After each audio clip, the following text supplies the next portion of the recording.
Magandang araw mga katropa. Sa darating na March 1 ay magaganap ang isang napakagandang laban na dapat talaga nating abangan. At ito nga ay ang laban ni Emmanuel Navarrete versus Eduardo Sugar Nunez. Unahin nating tingnan itong boxing statistics ni Emmanuel Navarrete mga katropa. Mayroon itong 39 wins, 32 of those wins coming by way of knockouts, may 2 talo at 1 draw. Lumalaban si Emmanuel Navarrete sa Super Featherweight Division, mayroon siyang knockout ratio na 82%, mataas ito mga katropa. At hawak niya ang WBO Super Featherweight World Title, 31 years old na sa kasalukuyan. Orthodox ang kanyang boxing stance, 5'7 ang kanyang tagkad at mayroon siyang 72 inches reach.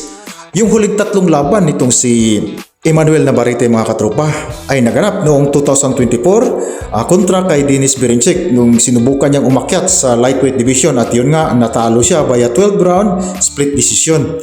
At nasundan ito kay Oscar Valdez. Ang match ito ni Oscar Valdez mga katropa at nanalo siya via knockout sa round 6 mga katropa. No?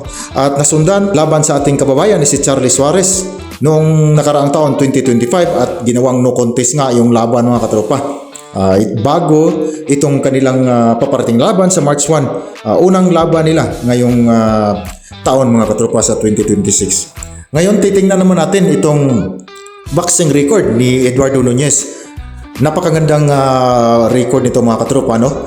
Yung kanyang panalo ay 29, 27 of those wins coming by way of knockout, may 1 talo, wala pang tabla.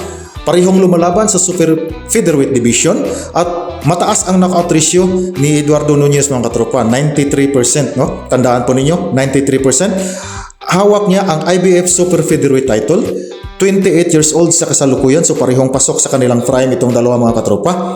Parehong orthodox ang kanilang stance, 5'6 ang tangkad nitong si Eduardo Nunez. Mayroon siyang 68 reach mga katropa, so lamang ng 4 na inches itong si Emmanuel Navarrete pagdating sa reach mga katropa. Yung huling 3 laban naman itong si Eduardo Nunez ay naganap noong 2024 kontra kay Miguel Mariaga at yun nga panalo siya via round 6, no, referee technical decision, at nasundan noong 2025 kontra kay Masanori Rikishi, panalo siya via 12 round unanimous decision. At yung panghuli kontra kay Christopher Diaz-Viles, panalo pa rin siya via 12 round unanimous decision mga katropa. So kung i-compare natin yung kanilang huling 3 laban mga katropa, no, halata naman na dito sa record ni Eduardo Nunez nasa kanya yung momentum mga katropa dahil maganda yung kanyang yung performance niya sa huling 3 laban niya mga katropa. Although hindi na niya nakuha yung perfectong i-knockout, no, stoppage yung kanyang huling 3 laban. Yung isa lang kontra kay Miguel Mariaga yung napahinto niya sa round 6, pero yung kasunod 2 laban sa 2025 kay kontra kay Masanori Rikishi at Christopher Diaz-Viles ay umabot na ng 12 rounds mga katropa. Magagaling na din na kalaban itong kanyang kinakaharap mga katropa, kaya hindi na rin basta-basta makukuha niya yung stoppage na panalo. Di katulad sa mga early mga laban pa niya sa kanyang career, no, na halos lahat talaga panalo niya via stoppage or knockout.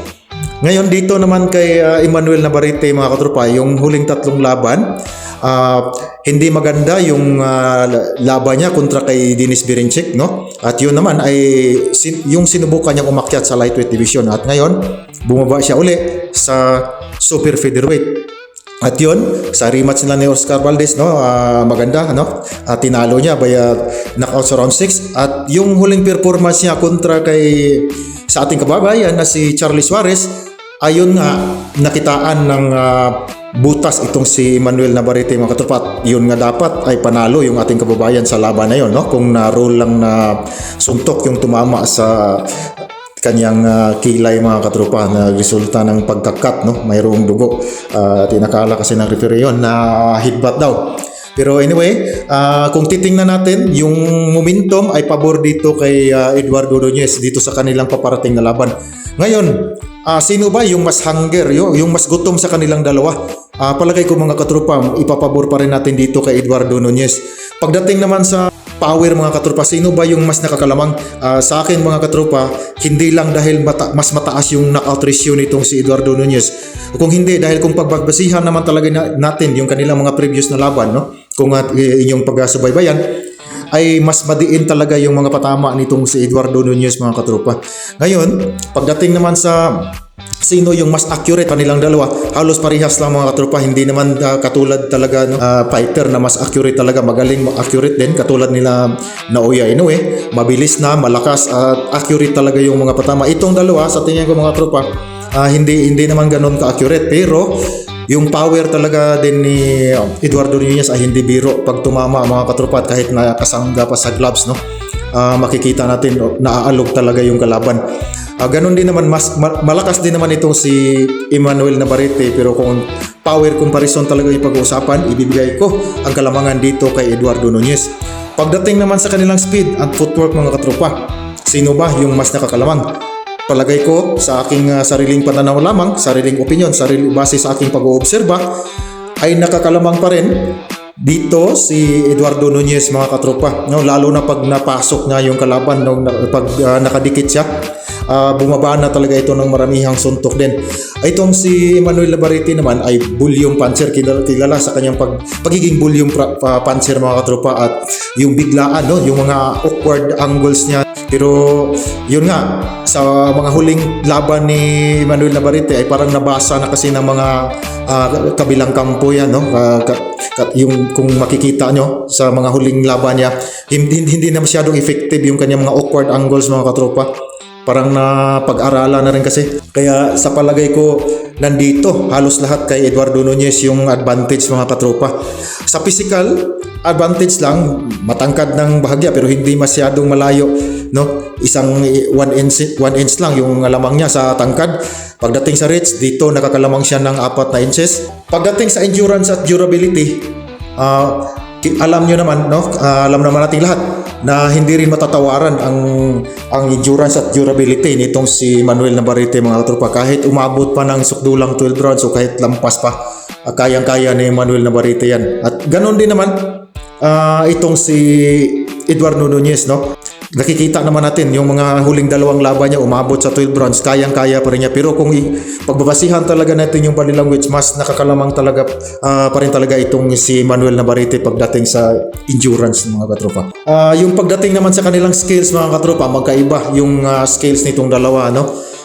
Pero pusong Meksikano, kaya dapat talaga nating abangan at tingnan talaga ito mga katropa. Sa mga mahilig bet sa mga underdog, tandaan nyo, underdog dito sa Emmanuel Navarrete mga katropa.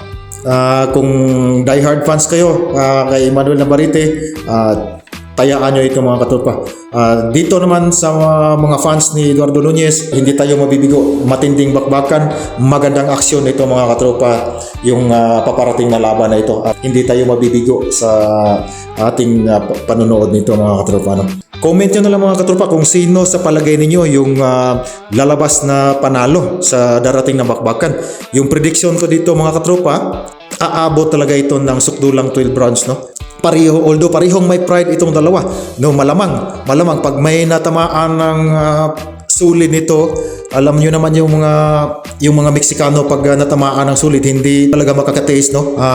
Gagawa ng paraan para makaganti. Yun yung isang dapat nating tingnan, kung sino sa dalawang ito ang mawawala sa kanilang focus sa kanilang game plan mga katropa. At kung sino yung bibigay sa susunod sa kanilang game plan ay magiging biktima talaga dito, dahil parehong may lakas itong dalawa.